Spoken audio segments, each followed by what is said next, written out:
Welcome to English and Grow. Today's topic is a relaxation. So let's see, do you know these words? Do you know what it means to unwind? Do you know what it means when you say it's a blessing in disguise? What about basin and exude, heat? Let's dive into it. So the first one I have picked for you is to relax in a basin or in a bathtub full of ice cubes. This is the Wim Hof method and it's based on healing. Oh, sorry, it's based on inhaling and exhaling in a very special way. You basically exhale with your mouth and you inhale, then you hold your breath, and there are many patterns. And in this way, you can unwind. That means you can relax. But it's not recommended to everyone for women who are pregnant or for people who have some heart issues, you better first consult it with your GP, with your practitioner. So this is a relaxation method number one. Next one I have chosen for you is martial arts. So this is a way how you can reach thoughtlessness. That means awareness without thoughts. That means by making these moves, you can stop your mental activity and you also reach great stretch, I would say. And it's basically a dance and it's wonderful. It's amazing how quickly and kind of effortlessly it stops your thoughts. Next is a massage. So when your muscles are tensed, when you feel a lot of tension, it's a wonderful idea to relax in this way. The masseurs, they use special techniques. They use special strokes. So they ease your pain. They can also use oils with fragrance in them, and that's all to enhance your relaxing experience. They can also use lava stones, and they are going to put them on special spots, especially as you can see in the picture on your spine. And the lava stones, they have to be previously heated up in warm or hot water, and therefore later they exude heat. And when they give off the heat, it helps you to relax even more. Next is breathing. So I have wonderful experience with the so-called box breathing. And again, you follow a special pattern. You basically inhale and count for four. You hold your breath, you count for four, then you exhale, count for four, and again you hold your breath and count for four. And the speed is up to you. It's not maybe recommended when somebody is having a panic attack. I would not really do that because these people they can hyperventilate, which is what you don't really want. But otherwise, it can help you cope with certain low level of anxiety. And I see I have a typo here in breath, and the technique one more time is based on holding your breath, so your breathing becomes more shallow. Next is this technique. It means you soak your feet in a basin or in a bathtub. I see I have another typo. I apologize. And it helps you not only to unwind, but also it can help you eliminate the body odor.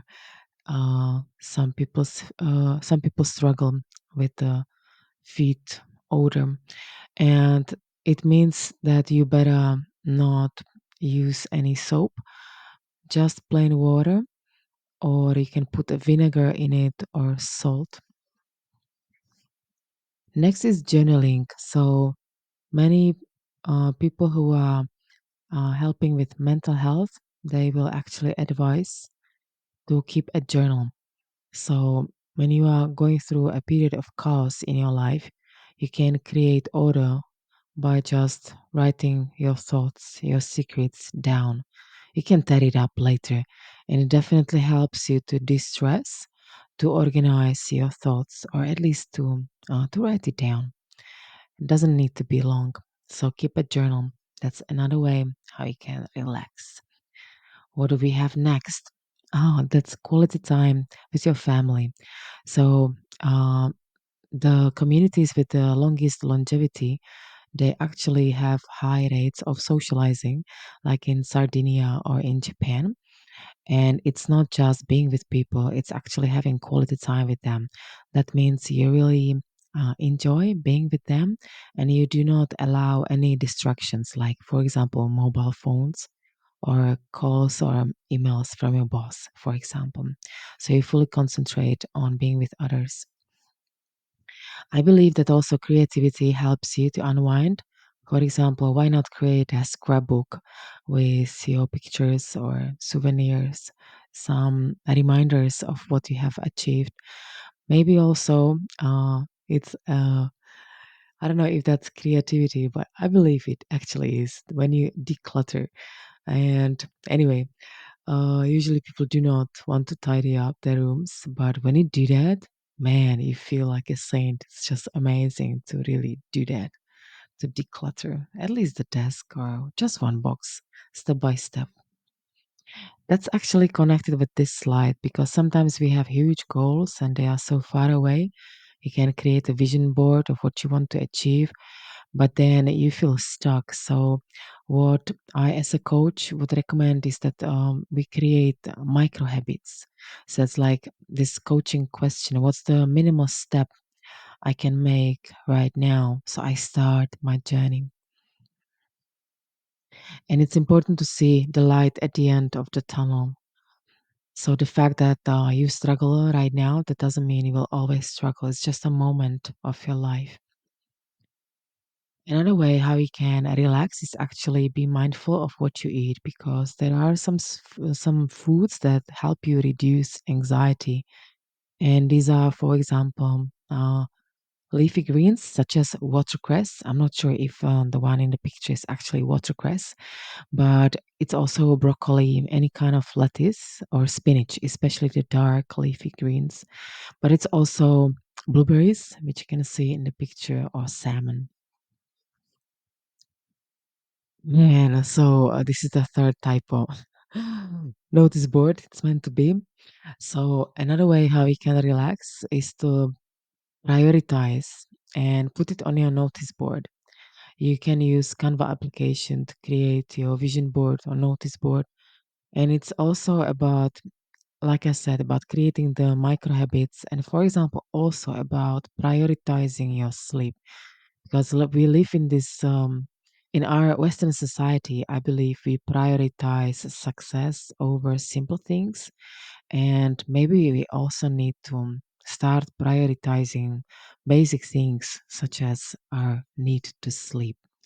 So the last slide is about the simplicity. I believe that sometimes the most relaxing things are actually the most simple ones, and I believe that simplicity is a magical cure that will help us when we feel overwhelmed. For example, just lying down in the field.